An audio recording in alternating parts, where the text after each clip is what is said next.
He sat silently in the corner of the small rescue enclosure, his tiny body trembling as the afternoon light filtered through the metal bars. Around him, other rescued animals called softly, but he didn't move. The caretakers placed bowls of fresh fruit beside him, bananas, papaya, even a little warm milk, yet the little monkey didn't take a single bite. His small eyes were fixed on the open sky, as if waiting for something or someone who would never come. Each day he grew weaker, quieter, his breathing shallow. Rescuers began to worry that he wouldn't make it through the week. They tried everything, toys, comfort, gentle words, but nothing reached him. He wasn't just hungry. He was broken.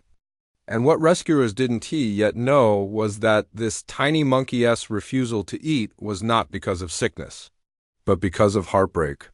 When rescuers first found him, he was alone at the edge of a forest clearing, no troop nearby, no mother in sight.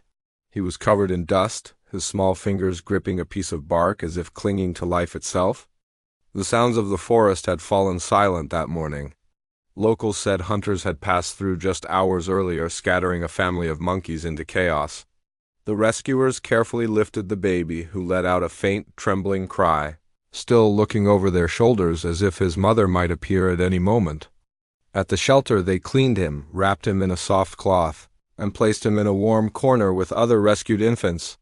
But the moment he realized his mother wasn't there, his eyes dimmed. He turned away from everyone, pressing his face against the wall, refusing to move. The rescuers could sense his grief but didn't yet understand how deep it ran. For this little monkey, food didn't matter, comfort didn't matter, not until he knew what had happened to the one he loved most. Days passed at the rescue center, and the little monkey remained a shadow of life. He stayed curled in the same corner, barely blinking, his tiny hands gripping the wooden beam as though holding on to a memory. Caretakers tried everything: mashed bananas, milk, warm blankets, even soft music, but nothing could break through his silence. Every morning, the team would find the food untouched, the bowl cold. He would glance at the other monkeys playing nearby but never join them. Sometimes, in the middle of the night, they heard him whimper softly, his voice filled with confusion and longing. It wasn't the cry of hunger, it was the cry of loss. He didn't understand where his mother had gone or why she hadn't come back. The rescuers watched helplessly, hearts heavy with worry. They feared that if he didn't start eating soon, his tiny body would give up. Yet in his eyes there was something deeper, a spark of hope, as if he still believed she was out there somewhere, searching for him too. The jungle had taken his mother away, but it couldn't take away his faith that love might still return. One quiet afternoon, while sorting through rescue reports, a volunteer named Myra noticed something unusual. A female monkey had been rescued just a few days before the baby arrived, found injured in a trap near another village, roughly 15 kilometers away. Myra studied the photo attached to the file. The female's eyes carried the same sadness, the same silent strength.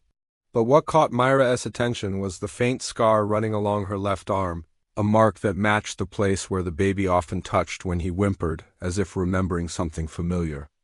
Hope flickered inside her. Could it be possible? She rushed to show the image to the baby. At first he stared blankly, not understanding. But then, as she moved the screen closer, something in his expression changed. His eyes widened and he let out a trembling chirp, the first sound he had made in days. He reached toward the picture, pressing his tiny hand against the glass as though he could feel her. The room fell silent. The rescuers exchanged glances. No one spoke, but they all knew what that sound meant.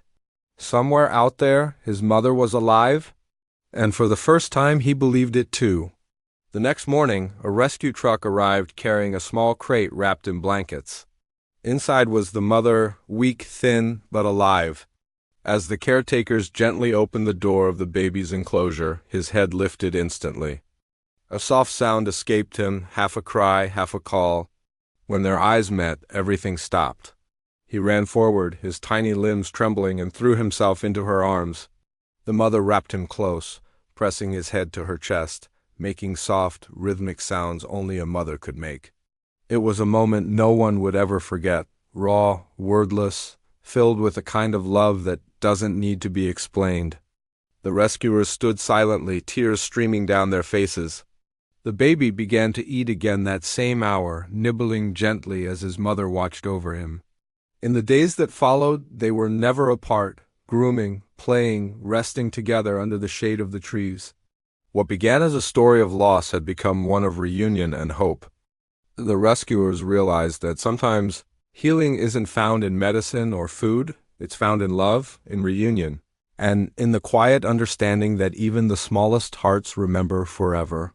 As the sun dipped behind the trees, the rescue center grew quiet, bathed in golden light.